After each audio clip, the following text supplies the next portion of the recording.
لیکن بطور تبرک امیر المومنین علیہ الصلوۃ والسلام نے خاتون جنت کے جن فضائل کو بیان کیا ہے،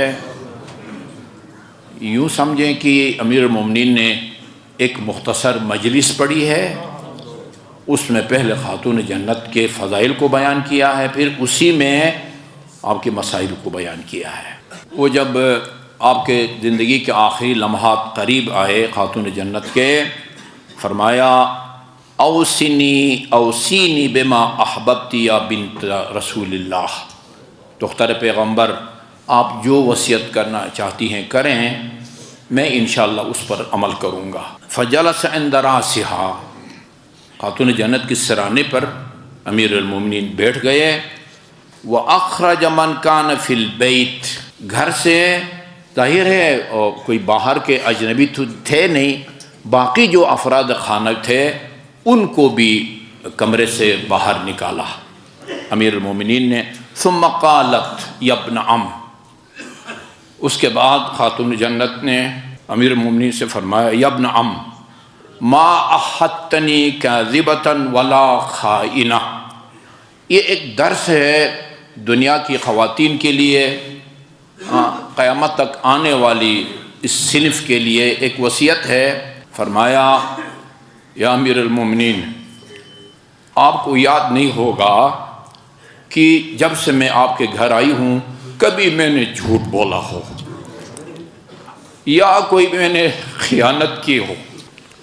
امیر المومنین نے فرمایا معاذ اللہ، نعوذ باللہ دختر پیغمبر، انت اعلم باللہ، آپ اللہ کی معرفت کی اس منزل پر فائز ہیں کہ آپ ان چیزوں سے بہت بالا تر ہیں۔ وہ ابر، بہت بر اور وہ نیکی کے آخری منزل پر فائز ہیں۔ وہ اتقی، آپ کا تقوی بھی اس منزل پر ہے فائز ہے۔ وہ اکرم، اور اتنی باعزت اور بارکرامت ہیں۔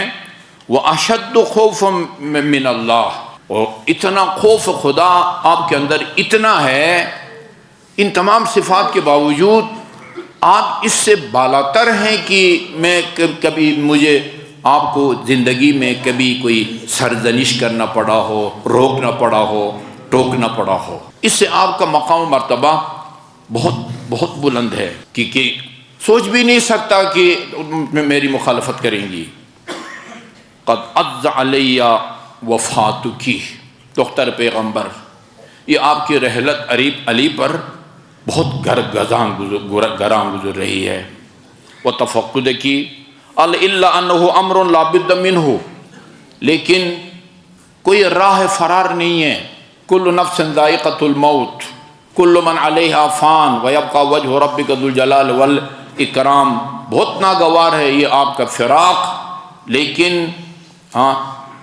یہ ایسا راستہ ہے کہ جس کے اوپر ہر ایک نے چلنا ہے۔ واللہ جددت علی مصیبت رسول اللہ، تیرے اس فراق نے رسول خدا کی مصیبت کو زندہ کر دیا ہے۔ صلی اللہ علیہ وسلم۔ وقد عظمت وفاتکی وفقدکی وَإِنَّا لِلَّهِ وَإِنَّا إِلَيْهِ راجعون۔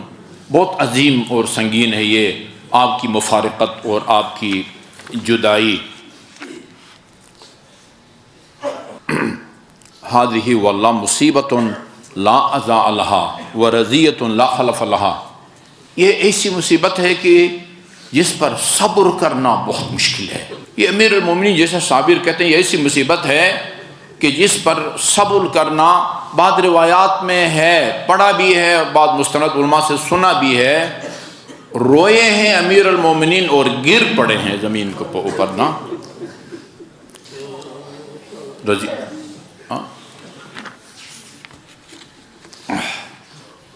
یہ مصائب کا جملہ یا مرثیہ کا جملہ اکثر آپ سنتے رہتے ہیں، پورا مرثیہ ہم کو نہیں سنایا جاتا، جس کو اہل سنت علماء کرام من جملہ اشرف علی تھانوی، مولانا اشرف تھانوی جیسے دیوبند کے بہت بڑے جلیل القدر عالم دین، ان کی کتاب ہے کلام الملوک، اس کے صفحہ نمبر وہ 436 صفحات پر مشتمل ہے۔ اس کے اندر جہاں اور شعراء کے کلام کو نقل کیا ہے، انہوں نے خاتون جنت کی اس مرثیے کو بیان کیا ہے: ماذا علی من شم تربت احمدی اللہ یشم مدد زمان غوالیا، جس نے ایک مرتبہ رسول خدا کی قبر کی مٹی کو سونگا ہو، وہ کیا فرق پڑتا ہے، ساری زندگی اس کو سونگنے کے لیے کوئی خوشبو نہ ملے۔ اس کے بعد فرمایا صبت علی مصائب لو انہا صبت علی الایام سرنا لیالیا، وغبر آفاق السماء وکورت شمس النہار واظلمت ازمان، یہ پوری کائنات وہ غبار آلود ہو گئی ہے،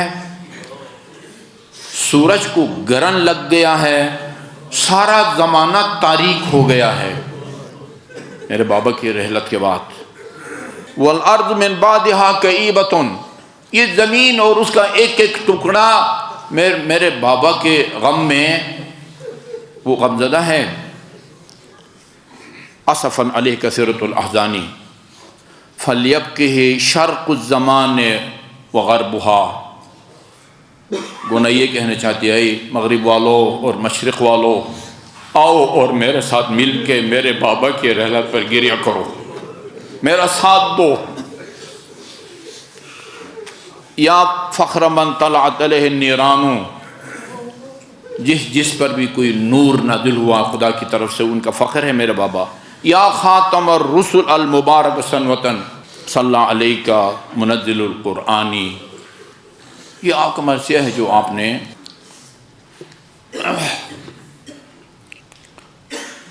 اور خطبے کے آخر میں آپ کا پیغام جو ساری دنیا کی خواتین کے لیے ہے۔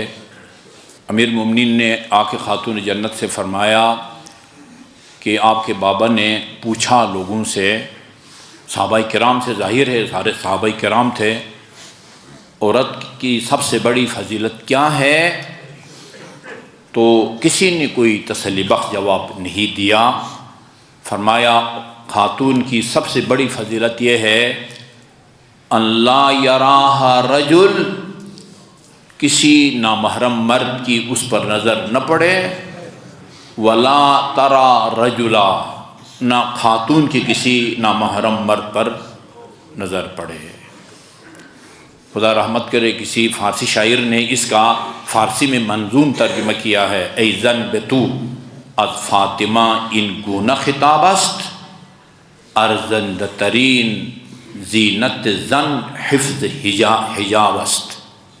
ای زن، دنیا کی خواتین سے مخاطب ہیں، ہاں وہ خاتون جنت کا سب خواتین کے لیے پیغام یہ ہے ارزند ترین زینت زن، تم شاید یہ وہ ہاروں کو، چوڑیوں کو اور سونے کے زیورات کو اپنے لیے زینت اور آرائش کا ذریعہ سمجھو، تمہارے لیے سب سے زیادہ قیمتی جو زیور ہے، آرائش کا سامان، حفظ حجاب ہے، یہ پردے کی حفاظت ہے، پردے کی حفاظت ہے۔ آپ اس کو ذرا پڑھے نا، جس انداز میں دربار گئی ہیں، کہتے ہیں وہ جو چادر آپ نے اوڑھ رکھی تھی وہ زمین پر خط کھینچتی جاتی تھی۔ یہ سنت فاطمہ ہے، یہ سنت فاطمہ ہے۔ البتہ واجب نہیں ہے کہ سب اس قسم کا حجاب پہنے، لمبی چادر جو زمین کو وہ خط وہ پر کھینچتی جائے۔ جو واجب ہے وہ سر کو چھپانا، گردن کو چھپانا، کلائی کا جو جوڑ ہے اس سے اوپر کے حصے کو، اسی طرح پاؤں کا جو ٹخنے کا جوڑ ہے، بلکہ آیت اللہ سیستانی کے مطابق وہ پاؤں کے پشت کو بھی نامحرم سے چھپانا۔ نماز میں اس کو چھپانا واجب نہیں ہے، نماز میں پاؤں کے اوپر کے حصے کو، پشت کو چھپانا واجب نہیں ہے، لیکن نامحرم سے اس کو چھپانا واجب ہے۔ بگاڑا جاتا ہے یعنی اسلامی اقدار کو۔ یہ تو آپ نے کئی لوگوں سے کہتے سنا ہوگا کہ بھئی جب وہ جناب زینب کبریٰ کی علی کی بیٹیوں کے پردے نہیں رہے وہ ہمارے پردوں کی کیا حیثیت ہے؟ یہ کتنا گمراہ کن جملہ ہے۔ وہ عمل سنت قرار پاتا ہے اور معصوم کے نقش و قدم پر چلنا ہوتا ہے جو عمل معصوم نے اپنے ارادہ اور اختیار سے کیا ہو۔ آپ تو چیخ چیخ کے یزید سے کہہ رہی ہیں کہ امن العدل یا ابن الطلقہ، یہ کہاں کا انصاف ہے کہ تیری کنیزیں پردے میں ہوں اور نبی کی بیٹیاں وہ کربلا سے کوفہ اور کوفہ سے شام کے بازاروں اور درباروں میں پھرائی جائیں۔ اللہ تعالیٰ ہماری خواتین کو خاتون جنت و جناب زینب کبریٰ اور ثانی زہرا کے نقش و قدم پر چلنے کی توفیق عطا فرمائے۔ بسم اللہ الرحمن الرحیم، قل هو اللہ احد اللہ الصمد لم یلد ولم یولد ولم یکن له کفوا احد۔ جدھر حق ہے ادھر مولا، جدھر حق ہے ادھر مولا، جدھر مولا ادھر حق ہے۔ علی علی حق ہے، علی حق ہے، علی حق ہے، علی علی جدھر حق ہے ادھر مولا۔